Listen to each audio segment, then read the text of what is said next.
The office was silent, the kind of silence that only comes long after everyone else has gone home. Maria moved quietly, pushing her cleaning cart through the empty hallways. The building, normally buzzing with activity, felt eerie in its stillness. As she reached the executive suite, she hesitated. The door to James Sullivan's office was slightly ajar, light spilling out into the hallway. Something wasn't right. Her pulse quickened. It wasn't her job to snoop, but something compelled her to look inside. She pushed the door open a little more and froze. On the desk, documents were scattered everywhere, highlighted lines and bolded figures jumping out at her. Offshore accounts, suspicious transfers. Her heart thudded painfully in her chest. This wasn't normal business. It was something far darker. And the next morning, she would pay the price for what she had seen. The next morning, Maria awoke to the sound of her doorbell ringing. The shrill chime cut through the stillness of dawn, sending a shiver down her spine. She sat up abruptly, blinking sleep from her eyes. No one ever visited her this early. Her heart pounded as she moved cautiously to the door of her small, run-down apartment. Who could it be? For a brief moment she wondered if it was one of the neighbors, but a deep, unsettling instinct told her otherwise. Peering through the peephole, she saw a brown cardboard box, plain and nondescript, sitting on the welcome mat. No one was there. With trembling hands, she unlatched the lock and slowly opened the door, scanning the empty hallway. The only sign of movement was a few leaves blown by the morning breeze. Swallowing hard, she glanced down at the box. It was small, about the size of a shoebox, with no label or markings. Her instincts screamed at her to leave it alone, to turn away and pretend she'd never seen it. But she couldn't. Not after what she'd discovered last night. Taking a deep breath, she reached down and carefully lifted the box. It was heavier than she expected. Bringing it inside, she set it on the kitchen table and stared at it for a moment. Then, steeling herself, she tore through the tape and flipped open the flaps. Her stomach dropped. Inside was a single object, a blood-stained rag wrapped around a thick piece of glass. And on top of it, a white card with a single, ominous message written in bold black letters. Keep your mouth shut, or this will be you. Maria's vision swam. She staggered back, knocking over a chair as panic surged through her. They knew. Whoever they were, they knew she had seen the documents. They knew she had warned Ethan. A wave of nausea hit her as she realized the gravity of what she had done. What had she gotten herself into? Her first instinct was to call the police, but then she hesitated. This wasn't something the local cops could handle. These people were powerful, connected. If they could find her this quickly, they could do a lot worse if she brought in the authorities. She needed to think, needed to stay calm. Taking several deep breaths, she glanced at the clock. It was nearly 7:00 a.m. Ethan would be at his office by now. The thought of going to him terrified her. She barely knew the man, but she had no choice. He was the only one who could protect her now. With trembling fingers, she grabbed her phone and dialed the number from the business card he had given her the previous night.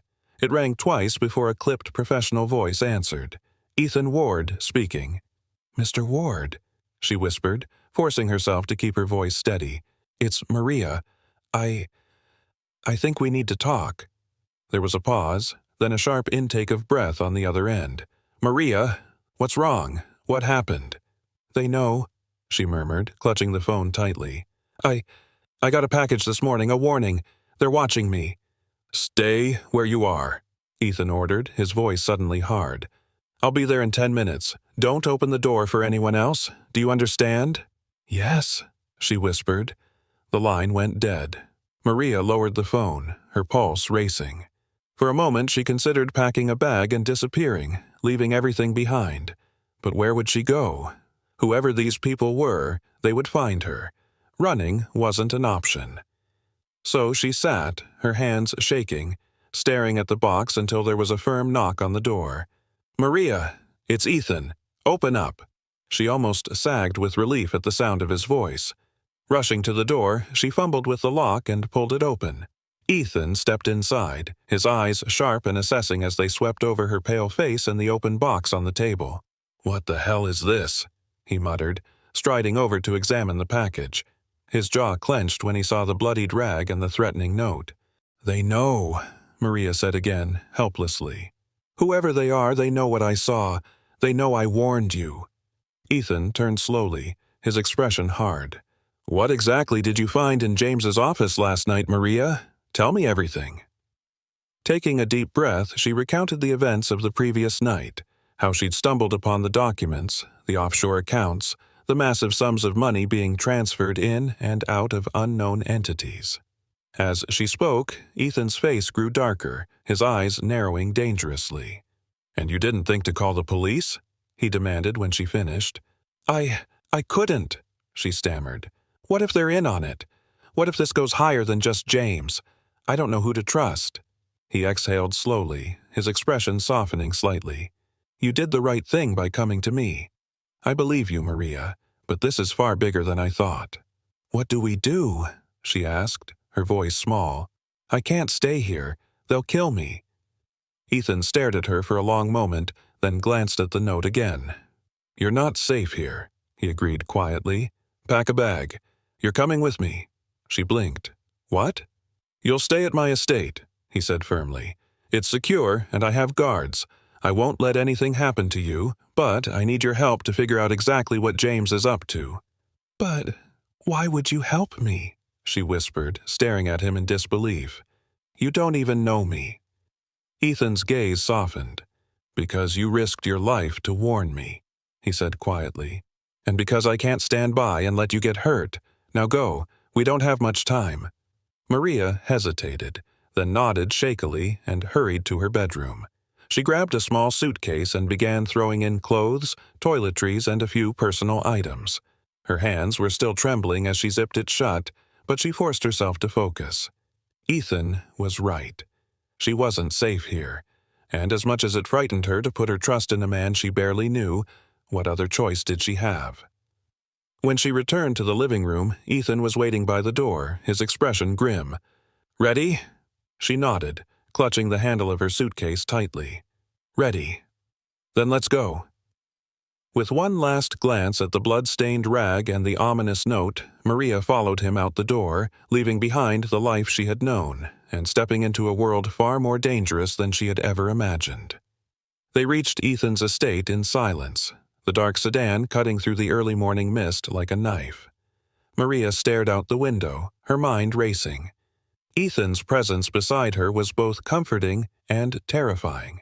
Comforting because she knew he was her best chance at survival, and terrifying because he represented a world of power and wealth that she could barely comprehend. But none of that mattered now. Not when her life was on the line. Ethan's estate loomed ahead, a sprawling mansion surrounded by high walls and dense trees. As they passed through the security gates, Maria couldn't help but gape at the grandeur of it all. The manicured gardens, the elegant stone facade, the sheer size of the place. It was a stark contrast to her tiny apartment. "Welcome to my home," Ethan said softly as they pulled up to the front entrance. "You'll be safe here." She nodded numbly, following him inside. The foyer alone was larger than her entire apartment, but even as she marveled at the opulence, a sense of unease crept over her. She was out of her depth here, caught up in a game she didn't understand. And then, just as they stepped inside, a sharp chime echoed through the house, a sound that made Maria's blood run cold. It was the doorbell. Ethan frowned, glancing at his watch. Who the hell could that be at this hour? He turned to the butler, who had appeared in the doorway. "Check the security feed," Ethan ordered curtly. The butler nodded and hurried off, leaving Maria and Ethan standing in tense silence. A moment later, the butler returned, his face pale. "Sir, it's a delivery for Ms. Maria." Ethan stiffened. Maria's heart lurched.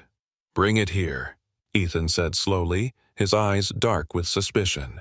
The butler disappeared and returned moments later, carrying a small, unmarked box identical to the one Maria had received that morning. No one spoke as he set it on the table between them, and then, very slowly, Maria reached out and lifted the lid. Inside was another blood-stained rag, and beneath it, a photograph of Maria, taken just hours ago as she stood beside Ethan outside her apartment. Her hand flew to her mouth, her body trembling violently. "It's a warning," Ethan whispered, his expression hardening. "They're watching us." Maria stared at the photo, terror clawing at her throat. "Then what do we do?" she whispered. Ethan looked up, his gaze burning with fierce determination. "We find them, Maria, and we make them pay." The mansion's security office buzzed with hushed tension as Ethan and Maria stood side by side, staring at a bank of screens. Each monitor showed a different angle of Ethan's estate: the towering gates, the manicured gardens, the winding driveway. And on one screen, a single frame was frozen, a shadowy figure wearing a dark hoodie and gloves, leaving the second package at the front entrance. Ethan's chief of security, a burly man named Porter, frowned as he pointed to the timestamp. "This was delivered less than 10 minutes before you arrived, sir. Whoever they are, they knew you'd bring her here." Maria shuddered, wrapping her arms around herself as if trying to ward off a chill. "How is that even possible? How did they find us so quickly?" "They must have eyes on you, or worse, on me," Ethan muttered, his eyes narrowing as he studied the footage. "This was calculated, precise. Someone knew our every move." Porter nodded grimly. "Could be an inside job. If James is behind this, he could have someone in your inner circle feeding him intel." "Then we need to flush them out," Ethan said tightly, turning to face Porter. "I want a full sweep of my staff. Check phone records, surveillance logs, anything that might point to a leak." "Yes, sir," Porter replied, his voice a low growl. "I'll have my team on it immediately." Maria's gaze flicked nervously from Ethan to the screens. "But what about me?" she whispered. "If they knew I was coming here, what's stopping them from coming after me again? I can't stay here forever." "You won't have to," Ethan said quietly. He stepped closer, his expression softening as he looked down at her. "I promise to keep you safe, and I will. But I need your help, Maria. You're the only one who's seen those documents, the only one who knows exactly what James is up to." "I barely know anything," she protested, shaking her head. "All I saw were numbers, account transfers, company names I didn't recognize. I'm not a financial expert, Mr. Ward. I can't—" "You don't have to be," he interrupted gently. "You've already done more than enough by bringing this to me. But if we're going to stop James, we need to dig deeper. We need to find out where the money's going, who's involved, and why they're targeting you." "Targeting us," she corrected, her voice wavering. "They're not just after me, Ethan. They're coming for you, too." A shadow passed over his face, and for the first time she saw a flicker of something vulnerable beneath his calm, controlled exterior. "I know," he said softly, "and that's exactly why I can't let them win." Maria swallowed hard, fear and uncertainty warring within her. She barely knew Ethan Ward, a wealthy CEO, a man far above her in every conceivable way. But in the short time since their lives had collided, she'd seen a different side of him. A man who wasn't just driven by power and ambition, but by a fierce sense of justice. Maybe, just maybe, she could trust him. "Okay," she whispered, meeting his gaze with trembling resolve. "What do you want me to do?" Ethan's eyes softened, a hint of gratitude flickering in their depths. "First, we're going to analyze every single document you found in James's office. I've got a secure room set up in the East Wing, away from the main house. No one knows about it, not even my senior staff. If there's something we're missing, we'll find it." "And then?" she asked, her voice barely audible. "Then," he said grimly, "we go on the offensive. James thinks he can intimidate us into silence. He thinks he can scare you off. But he's wrong. We're going to turn the tables on him, Maria. We're going to expose him for the snake he is." A chill ran down her spine at the intensity in his voice. For a moment, she almost pitied James Sullivan. Almost. But then she remembered the blood-stained rag, the photograph of herself standing beside Ethan, and her fear hardened into something sharper, something stronger: determination. "Let's do it," she murmured, lifting her chin. "I'll help you." Ethan's gaze lingered on her face, a hint of admiration in his eyes. "Good." Turning to Porter, he nodded briskly. Increase security around the perimeter. No one gets in or out without your say-so, and if anyone tries to leave the estate without clearance, they won't get far, Porter promised, his eyes glinting with steely resolve. Perfect, Ethan replied. Then, without another word, he took Maria's arm and led her out of the security office, down a long, dimly lit hallway, and into a concealed elevator hidden behind a panel of wood. Maria's heart thudded as the elevator descended, taking them deeper underground. When the doors finally slid open, they stepped out into a sleek, high-tech control room, the walls lined with monitors, computers, and shelves filled with encrypted files. "Welcome to my war room," Ethan said softly, watching her reaction. She glanced around, wide-eyed. This is incredible. What is all this?" "This," he replied, gesturing to the equipment, "is everything I need to protect my company and my life. I built it after the first time someone tried to take me down. Ever since then, I've kept a close eye on my rivals. It's how I survived in this cutthroat industry." Maria swallowed hard. "But why show it to me?" "Because," he said quietly, turning to face her, "you're part of this now. If we're going to beat James, we need to trust each other. No more secrets." She nodded slowly, understanding the weight of his words. No more secrets. "All right," she murmured, squaring her shoulders. "Where do we start?" Ethan smiled faintly, a glimmer of hope in his eyes. "We start with James's accounts." He led her to a central computer terminal, where a series of encrypted files were displayed on the screen. As they began sifting through the data, Maria's fear slowly ebbed away, replaced by a strange, exhilarating sense of purpose. For the first time in her life, she wasn't just surviving. She was fighting back. Hours passed as they pored over the documents, piecing together fragments of information, tracing the flow of money through a complex network of shell companies and offshore accounts. The more they dug, the more disturbing the picture became. "This isn't just embezzlement," Ethan muttered, his eyes scanning a series of encrypted emails. "It's a coordinated effort to siphon funds out of multiple departments. Look, these transfers go back over 3 years. James has been slowly bleeding the company dry, funneling resources into something big." "But what?" Maria asked, frowning as she highlighted a series of suspicious transactions. "What's he building?" Ethan's gaze darkened. "That's what we need to find out. There's a project referenced here, Project Silver, but every file related to it is locked down tighter than Fort Knox. Even I can't access them." Maria stared at the screen, unease curling in her stomach. What could be so important that he'd risk everything to keep it hidden? "I don't know," Ethan murmured. "But if James is willing to kill to protect it, it's got to be worth billions." He glanced at her, his expression grim. "This changes everything. We're not just dealing with corporate sabotage, Maria. We're dealing with something far more dangerous." Maria's heart pounded as she looked back at the screen. Whatever Project Silver was, it held the key to everything. And they were going to uncover it, no matter the cost. Weeks of grueling research, coded messages, and dangerous confrontations had brought Ethan and Maria to the heart of the storm, a private airstrip on the outskirts of the city. Hidden away in a secluded hangar was the key to unraveling Project Silver.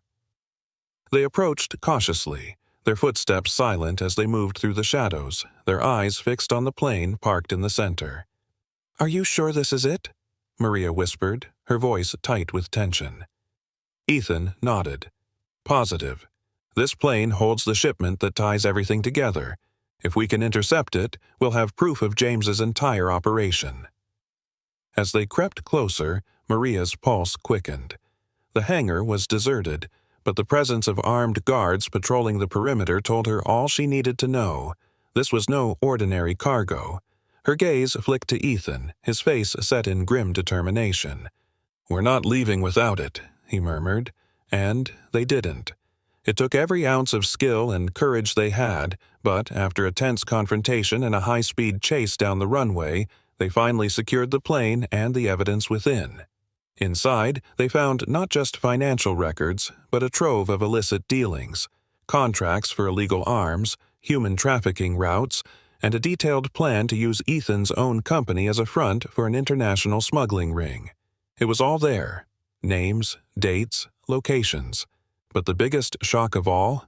The mastermind behind Project Silver wasn't James. It was someone far more powerful, someone Ethan had once called a friend.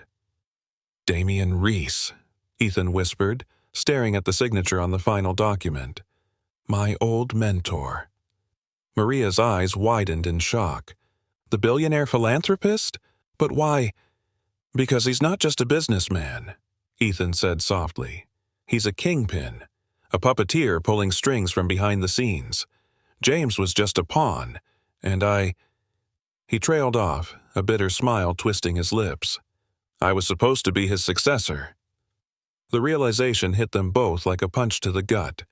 Damian had groomed Ethan for years, setting him up to take the fall if the truth ever came to light. And James, loyal to the end, had done everything in his power to shield Damian's name. "Then this isn't over," Maria murmured, her voice trembling. "Taking down James is just the beginning. If Damian is as powerful as you say—" Ethan looked at her, his eyes fierce. "Then we'll need more than just proof. We'll need allies." Maria nodded slowly, determination hardening her gaze. "Then we'll find them." And together they did. With the evidence they'd gathered, Ethan and Maria exposed James's crimes and brought his entire network crashing down. But as the dust settled and the media frenzy erupted, they knew their fight was only just beginning. Damian Reese remained at large, a shadow in the background, watching, waiting. But Maria and Ethan were ready. They had each other, and they had a plan. Months later, Maria stood in the newly rebuilt offices of Ward Enterprises, watching as the team bustled around her. The company had been through hell and back, but it was stronger now, more united. And Maria, she was no longer the timid cleaning lady hiding in the shadows. She was the CFO, a position earned through blood, sweat, and courage. And beside her, Ethan stood tall, his hand resting lightly on her shoulder. They'd come a long way from the frightened duo who had uncovered a conspiracy in the dead of night. They'd faced danger, betrayal, and heartbreak together, but they'd survived. "Are you ready?" he murmured softly. Maria glanced up at him, a small smile tugging at her lips. "For what?" "For the next chapter," he replied, his eyes glinting with determination. She turned back to the glass wall, her gaze drifting to the city skyline beyond. Somewhere out there, Damian Reese was still plotting, still hiding in the shadows. But for the first time, Maria didn't feel fear. She felt hope. "Bring it on," she whispered. And as they stood together, staring out at the world they were about to change, Maria knew one thing for certain. Whatever happened next, they would face it side by side. If you found Maria and Ethan's story as thrilling and captivating as I did, make sure to like, share, and subscribe for more stories that keep you on the edge of your seat. What would you do if you found yourself entangled in a web of lies and corporate deceit? Comment below with your thoughts, and stay tuned for more gripping tales of mystery, betrayal, and redemption. Thank you for joining us on this journey, and don't miss out on our next story, where secrets run deeper and the stakes are higher. See you in the next adventure.